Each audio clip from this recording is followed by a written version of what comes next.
Hello friends, Kerala കാസിൻ്റെ മറ്റു പുതിയൊരു എപ്പിസോഡിലേക്ക് സ്വാഗതം. നമ്മളിന്ന് പുറകിൽ കിടക്കുന്നുണ്ടല്ലോ, ഇത് 2020 മോഡൽ ടയോട്ടയുടെ Innova Crysta G manual BS6 വാഹനമാണ് നമ്മളിന്ന് റിവ്യൂ ചെയ്യാൻ വേണ്ടി പോകുന്നത്. നമ്മളിതൊരു ഫുൾ റിവ്യൂ ആയിട്ട് നമ്മൾ ഉൾപ്പെടുത്തുന്നില്ല, കാരണം ഇപ്പം നമ്മൾ പ്രസൻ്റ്ലി ഉള്ളത് കേരളത്തിൽ കാലടിയിലാണുള്ളത്, മലയാറ്റൂർ സൈഡാണ് ഇപ്പോൾ നമ്മൾ നിൽക്കുന്നത്. അപ്പോൾ ഓൾറെഡി ഇത് നമ്മൾ കസ്റ്റമർ വണ്ടി നമ്മളിൽ നിന്ന് എടുത്തിട്ട് ഇപ്പോൾ കുറച്ചധികം മാസങ്ങളായി.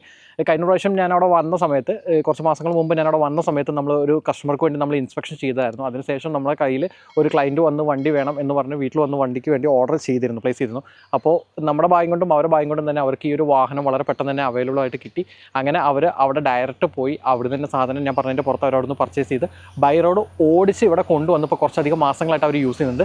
പ്രസൻ്റ്ലി വാഹനത്തിൻ്റെ NOC ഇഷ്യൂ ആയി കിടക്കുന്നുണ്ട്, പക്ഷേ നമുക്ക് പ്രിൻ്റൗട്ടോ കാര്യങ്ങൾ കിട്ടിയിട്ടില്ല. ഈ വരുന്ന ദിവസങ്ങളിൽ തന്നെ കാര്യങ്ങൾ കിട്ടുന്നതായിരിക്കും. അപ്പോൾ ഇന്ന് ഞാൻ ഇതുവഴി ഒരു യാത്ര ഉണ്ടായിരുന്നുകൊണ്ട് ഞാൻ അവരെ മീറ്റ് ചെയ്തിട്ടുണ്ട്. അപ്പോൾ അവർ ഇവിടെ ഉണ്ട്. ഞാൻ ജസ്റ്റ് വണ്ടി നിങ്ങൾക്കൊന്ന് കാണിക്കാം. ജസ്റ്റ് ഇതാണ് വണ്ടിയുടെ കണ്ടീഷൻ. യാതൊരു തരത്തിലുള്ള മാറ്റമോ കാര്യങ്ങളോ ഒന്നും തന്നെ വരുത്തിയിട്ടില്ല. ഇതൊരു സിംഗിൾ RC സിംഗിൾ യൂസ് വാഹനമാണ്.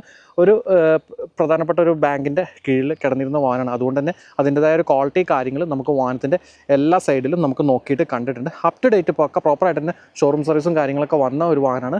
10-50,000 കിലോമീറ്ററിൻ്റെ അടുത്താണ് വാഹനം ഓടിയിട്ടുണ്ടായിരുന്നത്. ഇപ്പോൾ അവർ യൂസ് ചെയ്യാൻ തുടങ്ങിയിട്ട് അതിനനുസരിച്ചുള്ള ചില മാറ്റങ്ങളും കാര്യങ്ങളും വാഹനത്തിൽ കുറച്ചധികം കിലോമീറ്ററോളം അവർ യൂസ് ചെയ്തിട്ടുണ്ട്. ആ ഒരു കിലോമീറ്റർ കാര്യങ്ങളാണ് അഡീഷണൽ വാഹനത്തിൽ ഓടിയിട്ടുള്ളത്. ഞാനിപ്പോൾ ഈ വീഡിയോയുടെ ഇടയിൽ ഫുള്ള് ഡീറ്റെയിൽ ആയിട്ട് കാണിക്കുന്നുണ്ടാവും, എന്തൊക്കെയാണ് കാര്യങ്ങൾ എങ്ങനെയാണെന്നുള്ളത് കാണാം. അപ്പോൾ ഈ ഒരു കസ്റ്റമർ ഇപ്പോൾ ഈ ഒരു വാഹനം നമ്മുടെ കയ്യിൽ നിന്ന് എടുത്തതിൻ്റെ ഇവരൊരു എക്സ്പീരിയൻസും കാര്യങ്ങളും എങ്ങനെ ഉണ്ടായിരുന്നു എന്താണെന്നുള്ളത് നമുക്ക്. അപ്പോൾ ഫ്രണ്ട്സ്, അങ്ങനെ നമ്മുടെ വണ്ടി എടുത്ത കസ്റ്റമറാണ്. അപ്പോൾ ഇവരെങ്ങനെയാണ് നമ്മൾ പരിചയപ്പെട്ടതും എങ്ങനെയുണ്ട് ഇവരുടെ വണ്ടിയുടെ എക്സ്പീരിയൻസ് കാര്യങ്ങൾ എന്നുള്ളത് നമുക്ക് നോക്കാം. ഒന്ന് പരിചയപ്പെടുത്താവോ? എൻ്റെ പേര് അനീഷ്. ഓക്കെ, എവിടെ സ്ഥലം ഇവിടെ പാണങ്കുടിയാണ് സ്ഥലം. പേര് ആരോമൽ. ഇവിടെ പാണങ്കുടി തന്നെ. എന്താ ചെയ്യുന്നത് നിങ്ങൾ? ഞങ്ങൾക്ക് ഇവന്റിന്റെ പരിപാടി ഉണ്ട്. പിന്നെ മണപ്പുറം ഫിനാൻസിൽ ജോലിയുണ്ട്. ഇവന്റിന്റെ വർക്ക് തന്നെ. ഓക്കെ, എങ്ങനെയാണ് നമ്മുടെ ചാനൽ ആക്ച്വലി നിങ്ങൾ കണ്ടത്? ചാനൽ യൂട്യൂബ് വഴിയാണ് കണ്ടത്. അതെ. എങ്ങനെ ഉണ്ടായിരുന്നു നമ്മളായിട്ടുള്ളൊരു എക്സ്പീരിയൻസും കാര്യങ്ങളും മൊത്തത്തിൽ? നമുക്ക് മൊത്തത്തിൽ ആദ്യം ഒരു ടെൻഷൻ ഉണ്ടായിരുന്നു. നമുക്ക് അവിടെ നിന്ന് വണ്ടി എടുക്കുമ്പോൾ കാര്യം നമുക്ക് എല്ലായിടത്തും പറ്റിക്കപ്പെടണം, അങ്ങനെ കേസുകളൊക്കെ കേട്ടനാറുണ്ട്. നമുക്ക് ഒരു ടെൻഷൻ ഉണ്ടായിരുന്നു. പക്ഷേ ചേട്ടനോട് കണ്ട് സംസാരിച്ചപ്പോൾ ഡയറക്റ്റായിട്ട് സംസാരിച്ചപ്പോൾ നമുക്കൊരു വിശ്വാസം വന്നു. പിന്നെ അതുപോലെ തന്നെ നമ്മൾ ഡയറക്റ്റ് അവിടെ പോയി കാണുക. നമ്മൾ കൗണ്ടറും കാര്യങ്ങളൊക്കെ ഇവൻസിൻ്റെ കൗണ്ടറും കാര്യങ്ങളൊക്കെ ആയിട്ട് അവിടെ നിന്ന് എടുക്കാറുണ്ട്. അപ്പോൾ നമുക്ക് അത്യാവശ്യം നമുക്ക് കൂടുതൽ സ്ഥലങ്ങളിൽ നമുക്ക് പറ്റിക്കപ്പെട്ടിട്ടുണ്ട്. നമ്മൾ അവിടെ നിന്ന് എടുക്കുമ്പോൾ നമുക്ക് എന്തുകൊണ്ടും ചിലപ്പോൾ പറ്റിക്കപ്പെടാന്നുള്ളൊരു ഇതുണ്ടായിരുന്നു. പക്ഷെ നമ്മൾ എല്ലാ ഫോട്ടോയൊന്നും കാണിക്കുന്ന പോലെ നമ്മൾ കാണണേ. അപ്പോൾ നമ്മളവിടെ ചെല്ലുമ്പോൾ നമുക്ക് എന്തായാലും പറ്റിക്കപ്പെടുന്നുള്ള വിശ്വാസത്തിലാണ് പോകുന്നത്. പിന്നെ വണ്ടി അവിടെ നിന്ന് നേരിട്ട് കണ്ടു, വണ്ടി ഓടിച്ചു നോക്കി, പിന്നെ കാര്യങ്ങളെല്ലാം കറക്റ്റാണ്. പിന്നെ ബാങ്കിൻ്റെ പേരിൽ കിടക്കണ കാരണം നമുക്ക് ഒരു ഇതുണ്ടായില്ല. അതാണ് പിന്നെ ആക്ച്വലി ഞാൻ ഈ വണ്ടി ഓൾറെഡി ഒരു കസ്റ്റമർക്ക് വേണ്ടിയിട്ട്, അതായത് എൻ്റെ ചാനലിൽ തന്നെ വീഡിയോ കിടപ്പുണ്ട്. ഒരു 19 മോഡൽ Z മാനുവൽ ഒരു കസ്റ്റമർക്ക് കൊടുത്തു. അവർക്ക് വേണ്ടി ഞാൻ ഓൾറെഡി വണ്ടി പോയിട്ട് ഇൻസ്പെക്ഷൻ ചെയ്താണ്. അപ്പോൾ അന്ന് ഇത് ഇൻസ്പെക്ഷൻ ചെയ്ത് കഴിഞ്ഞപ്പോഴാണ് Z മാനുവലിൻ്റെ ലിസ്റ്റ് വന്നത്. അപ്പോൾ അവർ പറഞ്ഞു ജീനങ്ങളിൽ ഒന്നും കൂടി നല്ല Z അല്ലേ, അത് നോക്കാമെന്ന് പറഞ്ഞുകൊണ്ട് ഇത് പെൻഡിങ് ഇട്ടിട്ട് ആ വാഹനം നോക്കി, അത് നോക്കുമ്പോൾ ഇതേപോലെ നല്ല ക്വാളിറ്റിയുള്ള വണ്ടിയായിരുന്നു. അതുകൊണ്ട് ആ കസ്റ്റമർ അത് എടുത്തു. തിരിച്ച് ഞാനിവിടെ വരലും നിങ്ങൾ എന്നെ വീട്ടിൽ വന്ന് കാണലും ഒരുമിച്ച് ആയതുകൊണ്ട് മാത്രം ഇത് കിട്ടി. അതുകൊണ്ടാണ് പറഞ്ഞത് ധൈര്യമായിട്ട് പോയിക്കോ, വേറെ പ്രശ്നമൊന്നുമില്ല, നോക്കിക്കോ എന്ന് പറഞ്ഞത്. എന്നിട്ട് എങ്ങനെ ഉണ്ടായിരുന്നു അവിടെ പോയിട്ടുള്ളത്? ഓക്കെ ആയിരുന്നു. നമ്മൾ അവിടെ നിന്ന് ഓടിച്ചു വരികയാണ് ചെയ്തത്. ഒരു പ്രശ്നമുണ്ടായില്ല. ഇപ്പോൾ 2 മാസമായിട്ട് നമ്മുടെ കയ്യിൽ വണ്ടിയുണ്ട്. ഒരു പ്രശ്നം ഏകദേശം ഇപ്പോൾ മൊത്തം ഇപ്പോൾ അവിടെ നിന്ന് ഓടിച്ചത് ഇവിടെ വന്നിട്ടൊക്കെ പാടെ എത്ര കിലോമീറ്റർ ഓടി? അഡീഷണൽ ഒരു 10,000 കിലോമീറ്റർ ഓടിച്ചിട്ടുണ്ട്. 10,000. എങ്ങനെ ഈ 10,000 ഓടിച്ചിട്ട് വേറെ കുഴപ്പങ്ങളും കാര്യങ്ങളൊന്നുമില്ല. അത്യാവശ്യം നല്ല കണ്ടീഷനിലാണ് വണ്ടി. ഇവിടെ വന്നിട്ടും ടയോട്ടയിലല്ലേ സർവീസ് പോയത്? ഇതുവരെ സർവീസ് ചെയ്തിട്ടില്ല. അതാണ് ഏറ്റവും മെയിൻ ഹൈലൈറ്റ്. സർവീസ് കഴിഞ്ഞിട്ടാണ് നമ്മൾ അവിടെ തന്നെ സർവീസ് ചെയ്തിട്ടല്ല നമ്മൾ. അന്ന് ഹിസ്റ്ററിയൊക്കെ നോക്കിയപ്പോഴും വേറെ ഇഷ്യൂ ഒരു കുഴപ്പമൊന്നും ഉണ്ടായില്ല. ഓക്കെ. ഇതുവരെ ബാക്കി നമ്മളായിട്ടുള്ള ഡീലിങ്സിൽ കാര്യങ്ങൾ പേയ്മെന്റ്സിന്റെ ഒക്കെയാണ്. നമ്മൾ ഫസ്റ്റ് തന്നെ വീട്ടിൽ നിന്ന് സംസാരിച്ചപ്പോൾ തന്നെ നമുക്ക് പകുതി ഓക്കെയാണ്. അയാൾ ഡയറക്റ്റ് സംസാരിക്കുമ്പോൾ നമുക്ക് മനസ്സിലാവും. കുറേ ഇവന്റിന്റെ ഫീൽഡ് ആയതുകൊണ്ട് നമുക്ക് ഒരുപാട് ബന്ധങ്ങളുണ്ട്. അപ്പോൾ നമ്മൾ സംസാരിക്കുമ്പോൾ തന്നെ ചേട്ടനുള്ള ഒരു വിശ്വാസം വന്നു. അതുകൊണ്ടാണ് പിന്നെ നമ്മളവിടെ പോയി കണ്ടു കഴിഞ്ഞപ്പോഴും നമുക്ക് ഓക്കെ ആയി. അതായതുകൊണ്ടാണ് നമ്മൾ എടുത്തലായിട്ട് വണ്ടി ഞാനിപ്പോൾ അവിടുന്ന് പറഞ്ഞു ഇങ്ങനെ എന്നെ കണ്ടീഷൻ കാര്യങ്ങൾ പറഞ്ഞു. കുറച്ച് ഫോട്ടോസ് മാത്രം നിങ്ങൾക്ക് കാണിച്ചു തന്നു. കാരണം എൻ്റെ അതിൻ്റെ സ്കാൻ ചെയ്ത റിപ്പോർട്ടോ കാര്യങ്ങളൊന്നും ഉണ്ടായിരുന്നില്ല. എന്നിട്ട് അവിടെ പോയിട്ട് ഈ പറഞ്ഞത് എന്തെങ്കിലും മാറ്റങ്ങളോ കാര്യങ്ങളോ ഉണ്ടായിരുന്നു? ഒന്നും ഉണ്ടായില്ല. കറക്റ്റ് അതുപോലെ വണ്ടിയുടെ സൈഡിൽ ചെറിയ സ്ക്രാച്ച് ഉണ്ടെന്ന് പറഞ്ഞ പോലെ അതുപോലെ എല്ലാ കാര്യങ്ങളും ഓപ്പൺ ആയിട്ട് പറഞ്ഞു. ഇപ്പോൾ ഉള്ള കാര്യങ്ങൾ ഉള്ളതുപോലെ തന്നെ പറഞ്ഞു. കാരണം നമ്മളിപ്പോൾ ഒരു വേറെ കാര്യങ്ങളൊന്നും ചിന്തിക്കേണ്ടതൊന്നുമില്ല. കറക്റ്റായിട്ട് പേപ്പർസിൻ്റെ കാര്യങ്ങളായാലും എന്തായാലും എല്ലാം ഓക്കെ ആയിരുന്നു. അപ്പോൾ എന്തായാലും നിങ്ങൾ ഓക്കെ അല്ലേ, ഹാപ്പി അല്ലേ? വേറെ എന്തെങ്കിലും ചാനലിനെ കുറിച്ചുള്ള അഭിപ്രായങ്ങളോ കാര്യങ്ങളോ എന്തെങ്കിലും? ഇനി ആരെങ്കിലും വണ്ടി എടുക്കാൻ ഉദ്ദേശിക്കുന്നുണ്ടെങ്കിൽ ഞങ്ങൾ തീർച്ചയായിട്ടും റെക്കമെൻഡ് ചെയ്യുക. എന്തായാലും റെക്കമെൻഡ് ചെയ്യുമോ? ഓക്കെ.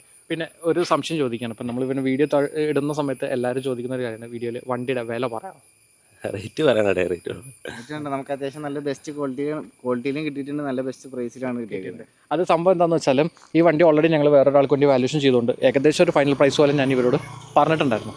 അതിൽ ചെറിയൊരു വീഡിയോകൾ കാരണം നമ്മൾ ഓൾറെഡി മറ്റാൾക്ക് വേണ്ടിയിട്ട് സംസാരിച്ച് നോക്കിയിരുന്നു. അതും ഇന്നത്തെ സിറ്റുവേഷനിൽ ഇതിപ്പോൾ 2026 ഓഗസ്റ്റ് മാസമാണ്. ഈ ഓഗസ്റ്റ് മാസത്തിൽ ഇപ്പോൾ അവിടെ മാർക്കറ്റിൽ ഡൽഹി മാർക്കറ്റിൽ എന്ത് വിലയ്ക്ക് കിട്ടുമോ ആ വിലയിലും കമ്മിയായിട്ടാണ് നമുക്ക് ഈ വണ്ടി കിട്ടിയിട്ടുള്ളത്. കാരണം അത് ചില വണ്ടികൾ അങ്ങനെയാണ്, ചിലത് ചിലപ്പോൾ നമുക്ക് മാർക്കറ്റ് വിലയിൽ മേലെ പോവാറുണ്ട്. ചില കേസിൽ അങ്ങനെയാണ്, കാരണം കസ്റ്റമർ വിടൂല, അവിടെയുള്ള ടീമും കൂടി റെഡി ആവണമല്ലോ. അപ്പം നമുക്ക് എന്തിന് കിട്ടുന്നോ അതിന് നമ്മൾ നിങ്ങൾക്ക് തരും. അപ്പോൾ പ്രൈസ് ഇതിൻ്റെ ഈ ടൈപ്പ് വാഹനങ്ങൾക്ക് ഇപ്പോൾ ഇങ്ങനെ ഒരു BS6 വാഹനം ഇപ്പോൾ അവിടെ നിന്ന് എടുക്കുകയാണെങ്കിൽ, ഇതൊരു ക്വാളിറ്റിയിലൊക്കെ ഉള്ള വാഹനം എടുക്കുകയാണെങ്കിൽ എന്താവും അറിയാൻ വേണ്ടി ഒന്നെങ്കിൽ നിങ്ങൾ വീഡിയോയുടെ താഴെ കമൻറ്റ് ചെയ്യുക, അല്ലെങ്കിൽ വാട്സപ്പിൽ എന്നെ മെസ്സേജ് ചെയ്യുക. തീർച്ചയായിട്ടും ഞാൻ അങ്ങനത്തെ കാര്യങ്ങൾക്ക് എന്ത് പ്രൈസ് വരും എങ്ങനെ എന്താണെന്ന് പറയാം. കൃഷിയുടെ മാത്രമല്ല കേട്ടോ, ഏത് വണ്ടിയുടെ ആണെങ്കിലും നിങ്ങൾ ചോദിച്ചാൽ നമ്മൾ അതിനനുസരിച്ച് പറയും. ഞാനൊരു കാര്യം ഞാൻ ഓർമ്മിക്കുകയാണ്, എനിക്ക് സ്വന്തമായിട്ട് ഷോറൂമോ അല്ലെങ്കിൽ ഞാൻ വണ്ടികൾ മേടിച്ച് മറിച്ച് വിൽക്കുകയല്ല ചെയ്യുന്നത്. ഒരു ക്ലയൻറ്റ് ഒരു വണ്ടി വേണം എന്ന് പറഞ്ഞപ്പോൾ ഇവരൊക്കെ ചെയ്യുന്ന പോലെ ഒരു ഓർഡർ കൺഫേം ചെയ്യുമ്പോൾ ഇവർക്ക് വേണ്ടി നമ്മൾ പോയി നോക്കി ചെക്ക് ചെയ്ത് വാഹനങ്ങൾ എടുക്കുകയാണ് ചെയ്യുന്നത്. അതോടൊപ്പം തന്നെ ഈ വാഹനം ഒന്നും മറിച്ച് വിൽക്കാൻ വേണ്ടിയിട്ടുള്ള വാഹനമല്ല, ഇതുവരെ വരെ പേഴ്സണൽ യൂസിന് വേണ്ടിയിട്ട് എടുത്ത വാഹനമാണ്. അപ്പോൾ അവരെ എക്സ്പീരിയൻസ് മാത്രമാണ് ഇതിനകത്ത് ഷെയർ ചെയ്യില്ല. അപ്പോൾ ഇതുപോലത്തെ വണ്ടികൾ വേണമെങ്കിലും നിങ്ങൾ ഞാൻ പറഞ്ഞ പോലെ നമ്മളായിട്ട് ബന്ധപ്പെട്ടാൽ നമ്മൾ നോക്കി ചെക്ക് ചെയ്ത് എടുത്ത് തരുന്നതായിരിക്കും. അത് ആദ്യം നിങ്ങളൊരു ഓർഡർ കൺഫേം ചെയ്ത് തരണം. അതോടൊപ്പം തന്നെ കുറച്ച് സമയം നമുക്ക് തന്നാൽ മാത്രമാണ് ഇതുപോലുള്ള വാഹനങ്ങൾ നല്ല വണ്ടികൾ നമുക്ക് എടുത്ത് തരാൻ സാധിക്കുകയുള്ളൂ. അതോടൊപ്പം തന്നെ ഒരു കാര്യം കൂടി, നമ്മൾ ഇനോവ, ഇറ്റിയോസ് ലീവ, കൊറോള അൾട്ടിസ്, ടാറ്റയുടെ സഫാരി സ്റ്റോം, മഹേന്ദ്രയുടെ താർ, അതുപോലെ ഇപ്പോൾ ചോദിക്കാറുണ്ട് എല്ലാവരും Type 2 ഫോർച്യൂണർ, അതുപോലെ ഒരു 2016 താഴോട്ട് വരുന്ന ഒരുവിധം വാഹനങ്ങളൊന്നും നമ്മൾ ചെയ്യുന്നില്ല. ചിലതൊന്നും ഇപ്പോൾ അവിടെ കിട്ടാനില്ല, ചിലത് കിട്ടിക്കഴിഞ്ഞാൽ തന്നെ പേപ്പറിലോ കാര്യങ്ങളോ മറ്റ് ഇഷ്യൂസോ കാര്യങ്ങളോ വരുന്നതുകൊണ്ട് നമ്മൾ അങ്ങനത്തെ വാഹനങ്ങൾ റിസ്ക് ഉള്ളത് എടുക്കുന്നില്ല എന്നുള്ളതാണ് വാസ്തവം. പിന്നെ ചെറുവണ്ടികളാണെങ്കിലും പ്രത്യേകിച്ച് മാരുതിയുടെ ഒക്കെ വാഹനങ്ങൾ ഒരുപാട് പേര് ചോദിക്കാറുണ്ട്, സ്വിഫ്റ്റ് കിട്ടുമോ, വാഗനർ കിട്ടുമോ, എർട്ടിക്ക കിട്ടുമോ എന്നൊക്കെ ചോദിച്ചത്. അപ്പോൾ ഈ മാരുതിയുടെ വണ്ടി എന്ന് പറഞ്ഞാൽ ഏകദേശം ഓൾ ഇന്ത്യ ഏകദേശം ഒരേ മാർക്കറ്റ് റേറ്റാണ്. അവിടുന്ന് കിട്ടുന്ന പ്രൈസിന് പുറമെ ഇവിടെ കൊണ്ടുവന്ന് കേരള ടാക്സ് അടച്ച് നമ്പറാക്കി നിങ്ങളുടെ പേരിലോട്ട് മാറ്റുന്ന സമയത്ത് നിങ്ങൾക്കത് നഷ്ടം വരാനുള്ള സാധ്യതയുണ്ട്. അതുകൊണ്ടാണ് നമ്മൾ അങ്ങനത്തെ വണ്ടികളോ ചെറുവണ്ടികളോ കാര്യങ്ങളോ ഒന്നും തന്നെ ചെയ്യാത്തത്. പിന്നെ ഇപ്പോൾ ഏതാ കിട്ടുക എങ്ങനെ എന്താണെന്നറിയാം, നിങ്ങൾ പറഞ്ഞ പോലെ വാട്സപ്പിനകത്ത് നിങ്ങളുടെ റിക്വയർമെൻറ്റ് എങ്ങനെ എന്താണെന്നല്ലോ വ്യക്തമായിട്ടൊരു മെസ്സേജായിട്ട് ഫോർവേഡ് ചെയ്യുക. ആദ്യം തന്നെ എക്സ്പെക്ട് ചെയ്യാവുന്ന ഒരു പ്രൈസ് ഞാൻ പറഞ്ഞുതരാം. പിന്നീട് നിങ്ങളൊരു ഓർഡർ കൺഫേം ചെയ്താൽ നിങ്ങൾക്ക് വേണ്ടി ഇതേപോലെ പോയി നോക്കി ചെക്ക് ചെയ്ത് വാഹനങ്ങൾ എടുത്തു തരുന്നതായിരിക്കും. വേറെ എന്തെങ്കിലും? ഓക്കെ, അപ്പോൾ ഓക്കെ ശരി. നിങ്ങളിപ്പോൾ കണ്ടല്ലോ, ഇതിപ്പോൾ ഇതിൻ്റെ റിവ്യൂ ആയിട്ടാണ് നമ്മളിപ്പോൾ വന്നിട്ടുള്ളത്. അടുത്തൊരു വീഡിയോ ഉടനെ വരുന്നതായിരിക്കും. നമുക്ക് വീണ്ടും കാണാം.